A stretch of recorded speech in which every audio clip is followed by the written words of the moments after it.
Welcome back, all you Fabricans and Fleshbags, to the super, not funny show reviews. I am Jen Thépuppét, your resident Fabricant and commenter extraordinaire on all things pop culture. And today we're going to be reviewing the much anticipated, long awaited sequel to the classic Eddie Murphy and Arsenio Hall movie, Coming to America. And this one's called Coming to America, or is it Coming Dos America? What, you get it. Coming to America. So, what did I think about this movie? Was it good? Was it bad? And should you be watching? Stick around because I have opinions. Coming to America. A classic of American comedy from the 80s. A classic Eddie Murphy vehicle. Something that I can probably quote an awful lot of. I've seen the shit out of it so many times. A great movie, one that I revere, not just because I saw it as a young Fabricant, but just as a movie that just is watchable over and over again. Never did I think, oh, this needs a sequel. This is something I'm really looking for. But when it was announced, I thought, why the hell not? Eddie Murphy's coming back. Everyone's coming back. This could be awesome. Or it could be awful. You know, sequels to things that happened 30 years ago. That seems to be all the rage nowadays. So, you know what? I'm not against sequels. Why the hell not? So, I kind of followed this movie closely as its development happened. Saw who was coming back, who wasn't coming back. Heard about what the story is about. Which, maybe not the way I would do it, but what the hell do I know? No one's paying me to make a movie. And so, finally, it dropped on this last Friday, March 5th. So, what did I think about it? Let's dive into it. First of all, what's the premise of this movie? Well, Prince Akeem Joffer, in Coming to America, the first one, I came to America, Queens, New York specifically, to find his queen because he had an arranged marriage to a princess, Imani Ez. And instead of marrying her, who, she was groomed to be his wife, he instead decides to buck tradition, go to America, find a bride, a free-thinking American bride, which seems pretty counterintuitive to what his culture would say. But he's a free thinker. He goes there, meets Lisa McDowell.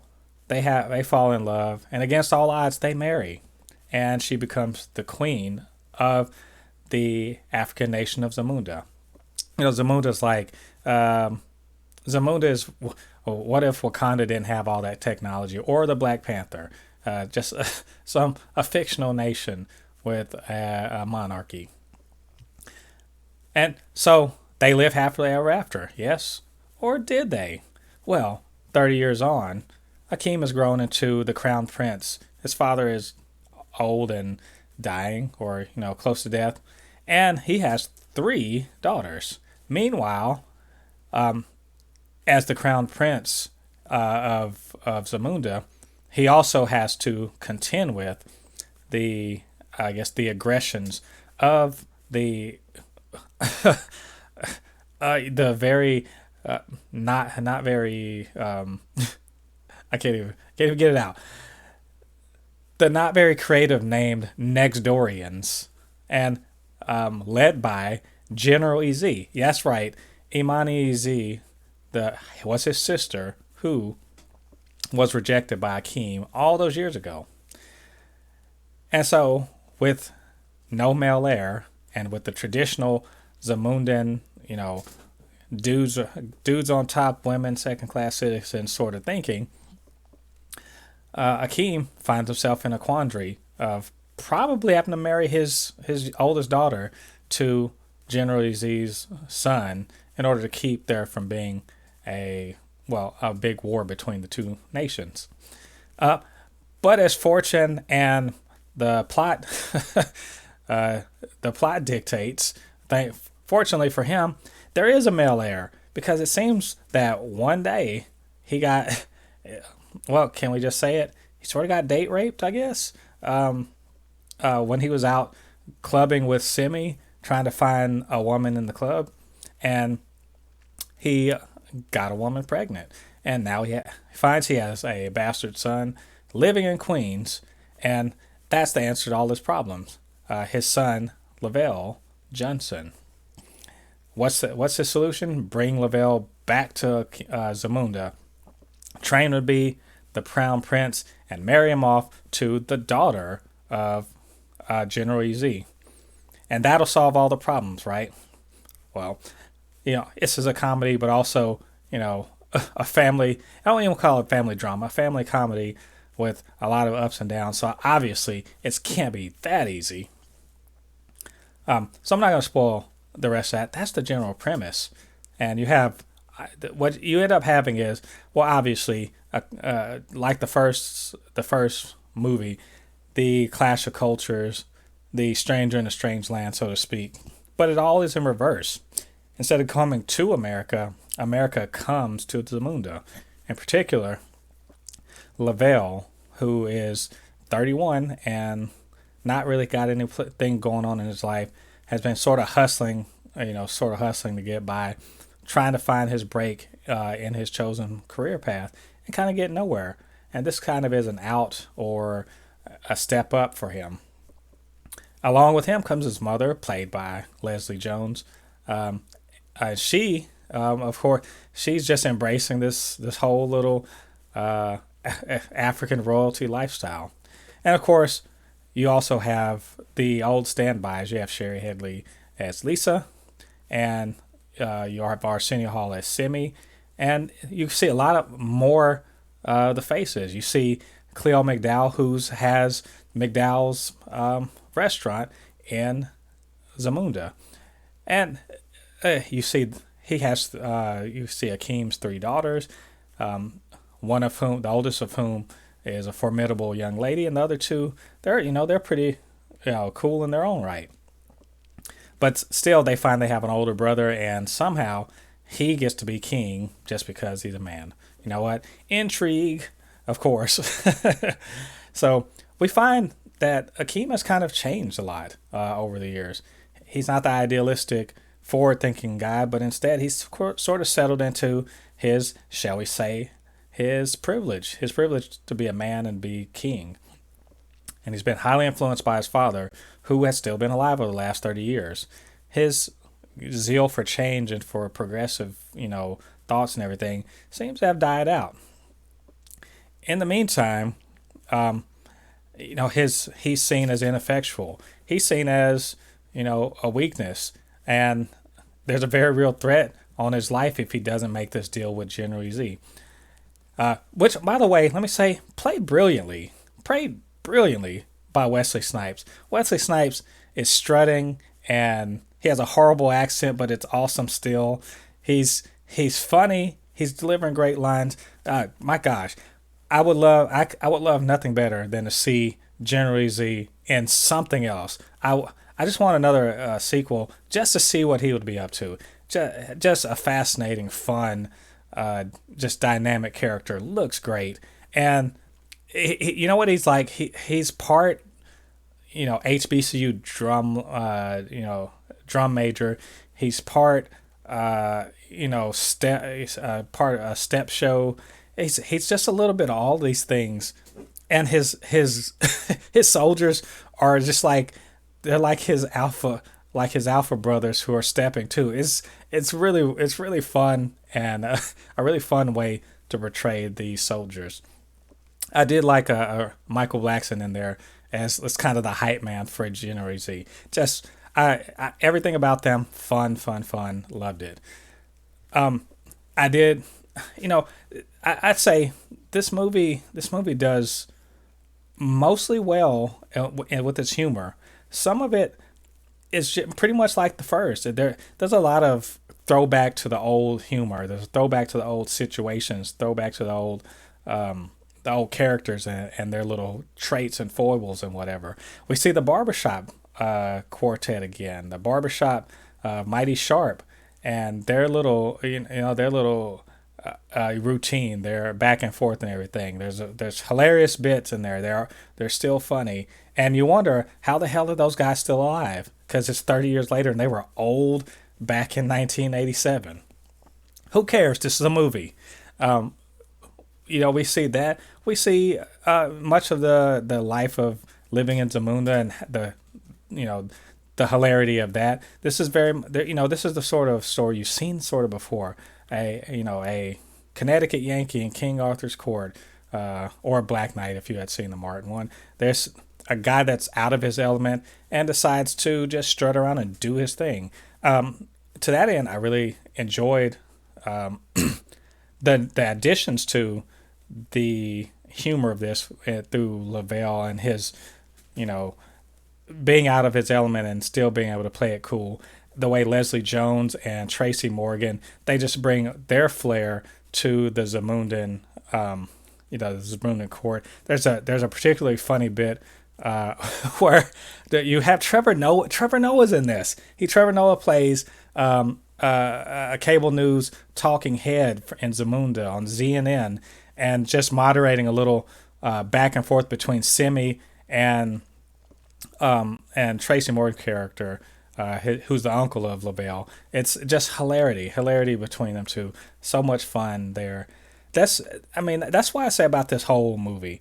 There's just so much fun to it. Look, is it as good as Coming to America 1? Definitely not. No, it's not. It's not on the same level. Is it close? Yeah, sure. It's pretty damn close. I laughed a lot. I laughed out loud a lot. It was like seeing old friends and just being happy to see them. Were they, at the top of their game like they were 30 years ago? Not quite, but they were close enough. They were playing the tunes that I remember, and they added a few more songs on top of that pretty much, scratched that itch. And I love seeing it. I love seeing Eddie at the top of his game. Eddie, playing the aged but still Akeem. And you know what? In the midst of all this movie still manages to have some real heart, some real, sweet moments. You can see the love that Akeem has for his daughters, for his son that he hasn't known.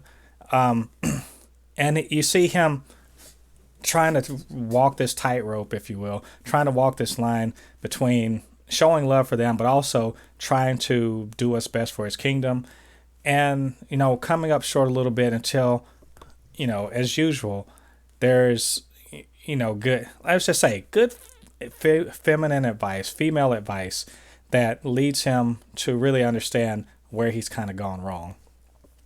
I just love that Eddie's really, he comes back to this role with so much, reverence for the original material, but also bringing that quintessential Eddie Murphy-ness, if I can call it anything, that made Akeem so damn likable and relatable.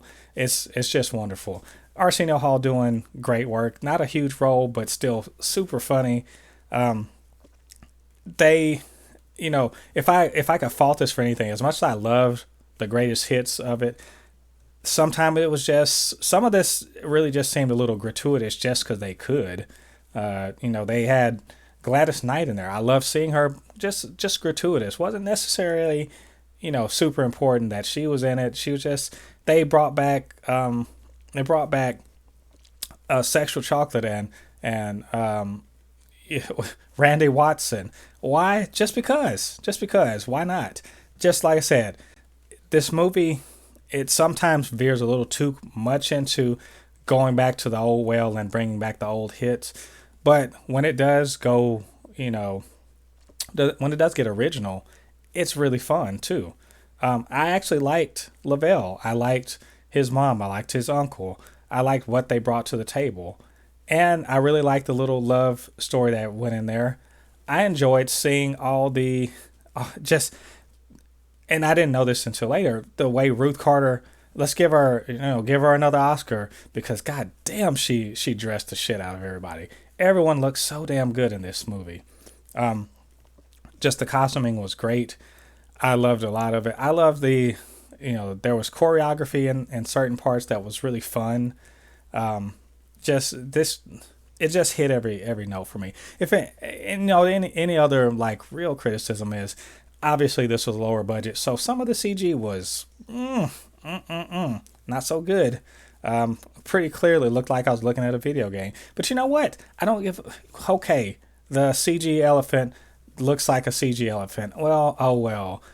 I'll take it. I mean, they made Rick Ross's fucking mansion look like it was in, fucking Africa. So I'll reserve my criticism for the CG just a little bit. So overall, super satisfied with this. Love the movie. Could watch it again. Is it a classic like the first one? Not quite, but it's a pretty good sequel. If you watch one after the other, hey, you'll have a good time. You'll laugh. If you like the first one, you'll like the second one, I'm pretty sure.